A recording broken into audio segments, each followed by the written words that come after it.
மறவார் இயேசு மறவார், உன்னை ஒரு இமை பொழுதிலும் மறவார். மறவார் இயேசு மறவார், உன்னை உருவாக்கிய இயேசு மறவார்.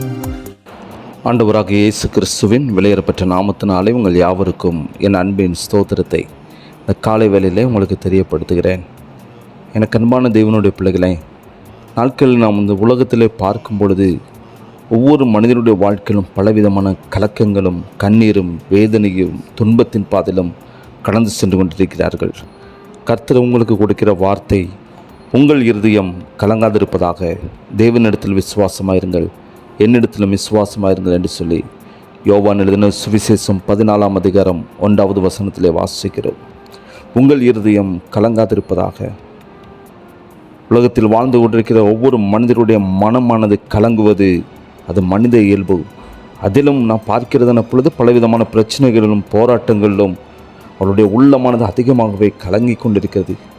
ஐயோ, என்னுடைய தேவைகள் சிந்திக்கப்பட வேண்டுமே, என்னுடைய வியாதியிலிருந்து ஒரு விடுதலை வேண்டுமே, என்னுடைய இந்த பண பிரச்சனையிலிருந்து ஒரு விடுதலை உண்டாக வேண்டுமே, என்னுடைய பிள்ளைகளுடைய படிப்பு ஆசீர்வதிக்க வேண்டுமே, என்னுடைய வாழ்க்கையை தொடர்ந்து போய்விட்டதே, என்னுடைய பிள்ளைகளுடைய எதிர்காலம் என்னமாகும் என்று சொல்லி பல விதத்திலும் இந்த உலகத்தில் வாழ்ந்து கொண்டிருக்கிற மனிதர்கள் கலங்கி கொண்டு காணப்படுகிறார்கள். கடன் நிமித்தமாக கலக்கம் வந்துவிடும். பிசாசு அந்த கலக்கத்தை பயன்படுத்தி உன்னால் இந்த பிரச்சனையை ஒரு நாளும் உன் வாழ்க்கையில் தீர்க்கவே முடியாது. உன்னுடைய வாழ்க்கையில் குடும்பத்தில் காணப்படுகிற இந்த பிரச்சனை ஒரு விடுதலை உண்டாகாது. நீ தற்கொலை செய்து கொள். இந்த பணம் பற்றாக்குறையை நீ எப்படி சந்திக்கப் போகிறாய், உன்னுடைய குடும்ப பிரச்சனை ஒரு விடுதலை எப்படி நீ சந்திக்கப் போகிறாய் என்று சொல்லி குறுக்கு வழியிலே அநேகரை கடந்து செல்லுகிறதை நாம் பார்க்கிறோம். எனக்கு அன்பான தேவனுடைய பிள்ளைகளே, பிசாசானவன் இப்படி பலவிதமான கலக்கங்களை உங்கள் வாழ்க்கையில் அவன் கொண்டு வருவான். உங்களுடைய இருதயமானது கலங்குகிறதான பொழுது தேவனிடத்தில் விசுவாசமாயிருங்கள், கிறிஸ்துவனிடத்திலும் விசுவாசமாயிருங்கள் என்று சொல்லி ஆண்டவராகிய இயேசு கிறிஸ்து சொல்லுகிறார். நீங்கள் அவரை பாருங்கள். பிதாவானவர் தம்முடைய சொந்த குமாரன் என்று பாராமல் அவரை தந்து நமக்காக அன்பு கூர்ந்தார். அப்படி இருக்கும்போது மற்ற எல்லாவற்றையும் நமக்கு அவர் அருளி செய்யாதிருப்பது எப்படி? வானத்தையும் பூமியும் படைத்தவர் நமக்கு கர்த்தராய் காணப்படுகிறார். பூமியும் பூமியின் குடிகளும் கர்த்தருடையவர்களாய் காணப்படுகிறது. அவர் நம்மீது பாசமுள்ள அன்புள்ள தகப்பனாய் காணப்படுகிறார். அவர் அற்புதமான விதத்தில் அதிசயமான காரியங்களை உங்கள் வாழ்க்கையில் செய்ய வல்லமென்ற தேவனாய் காணப்படுகிறார். முதலாவது நாம் செய்ய வேண்டிய காரியம் கர்த்தரை துதிக்க வேண்டும். ஆண்டவராக இயேசு கிறிஸ்துவனிடத்தில் விசுவாசமாய் காணப்பட வேண்டும். கர்த்தருடைய பாதத்தில் அமர்ந்து அவர் என்ன சொல்லுகிறாரோ என்று அறியும்படியாய் தெய்வ சமூகத்தில் காத்திருக்க வேண்டும். ஆகையினால்தான் தாவீது ராஜா சொல்லுகிறார், என் ஆத்துமாவே நீ ஏன் கலங்குகிறாய், ஏன் எனக்குள் தேங்குகிறாய், தேவனை நோக்கி காத்திரு, என் முகத்திற்கு ரட்சிப்பும் என் தேவனுமாயிருக்கிறவரை நான் இன்னும் துதிப்பேன் என்று சொல்லுகிறார். இதுவரைக்கும் நீங்கள் மனுஷனிடத்திலே கடந்து சென்று மனுஷருடைய முடிவை நோக்கி நீங்கள் எதிர்பார்த்து காத்து கொண்டிருக்கலாம். பலவிதமான அதிகாரிகளை கடந்து சென்று சந்தித்து அவர்கள் என்ன சொல்லுவார்கள் என்று காத்து கொண்டிருக்கலாம். எனக்கு அன்பான தேவனுடைய பிள்ளைகளை, நீங்கள் கர்த்தர் சமூகத்தில் காத்திருந்தீர்களா? அவரால் செய்யக்கூடாத காரியம் ஒன்றுமில்லை. அவர் வானத்திலும் பூமியிலும் சகல அதிகாரம் படைத்தவர். கர்த்தர் சமூகத்தில் நீங்கள் காத்திருப்பீர்கள் ஆனால் நிச்சயமாக கழுகையை போல செட்டைகள் எடுத்து நீங்கள் எழும்புவீர்கள். அந்த நேரத்தில் நீங்கள் கர்த்தர் உங்களுக்காக வழக்காடுகிற தேவனாய் காணப்படுகிறார். உங்களுடைய சகல விதமான காரியங்களும் அறிகிறவர். உங்களுக்காக யுத்தம் செய்து உங்கள் வாழ்க்கையில் ஜெயத்தை கொடுக்கிற தேவனாய் காணப்படுகிறார். உங்கள் வாழ்க்கையில் சகலவற்றையும் செய்து முடிப்பார். ஆகவே கலங்காமல் கர்த்தர் சமூகத்திலே திட நம்பிக்கையாய் காத்திருங்கள்.